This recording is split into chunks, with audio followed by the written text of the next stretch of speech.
Welcome home, Scott. Let's get back to work.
What's up, dude? Come on in.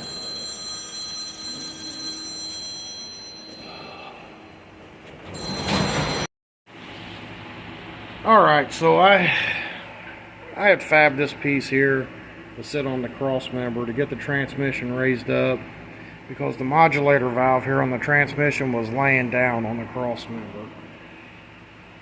And I used this piece of 1-inch channel, but now that I've done it, I think I want to change it. I've got some 1/4-inch flat stock that I'm going to use. So the flat stock that I'm going to run, I just want to get the transmission down, and I would still have plenty of clearance with the modulator valve and all the hardware and everything that's on the transmission.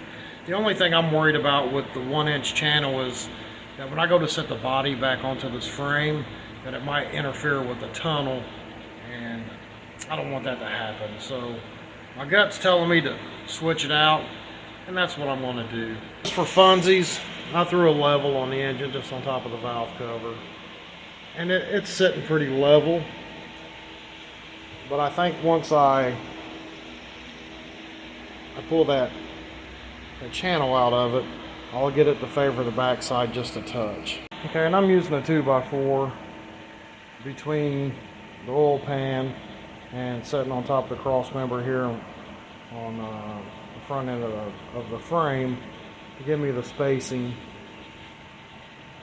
And then on my side to side, I'm going off of the nipple of the water pump to the hose of the core support down here. I'm just trying to get that nipple in between those two hoses to get my the center. Some of the reading I've done on the old web about these straight sixes, because it's new to me. I've read that the 250s and the 292s are a longer block than like the 235s and 216s. I may be speaking out of school, because like I said, it's all new to me, and I'm just barfing up what I've read on the internet about these. But I believe that they're right, because they were saying that the core support, you'll have to take the radiator and put it on the backside of the core support because the spacing is too tight. And I had staged the core support up on the front cradle there, and it's going to be super tight. So my buddy Johnny, he's a straight six guy. He loves these things. He races them, he drag races them, he builds them. He's just these are his favorite engines. And he had told me that the 292s are also 1.5 inches taller than the 250s as well. So, like I said, I could be speaking out of school on most of this, but I'm just trying to learn as I go, because you know, a lot of people, like if I was to put a Gen 1 V8 or an LS or something in this, I could buy everything I could possibly want for this car, but since I'm kind of going backwards and throwing a straight six into this thing, it's all a learning curve. So yeah, I'm excited. But this engine and transmission I picked up from my buddy Jerry Cundiff and his son Jerry Jr. They had scored a Nova. I want to say it was a 68 Nova, super clean, nice car, 68, 69. But Jerry had told me the car, the odometer had read 48, 58,000 miles, somewhere in that ballpark. But you know, he said the engine had ran really well. I haven't heard it run. Hell, I haven't even tried to spin the engine by hand. So he's always done me right, and I thank both of y'all for the hookup on the engine and transmission, his power plant. Well, yeah, still excited. And with that being said, we'll go ahead and jump off here. I appreciate all of you for stopping in and checking out the channel, subscribing, making comments, and all that good stuff. Really appreciate all that. And until next time, y'all have a good one.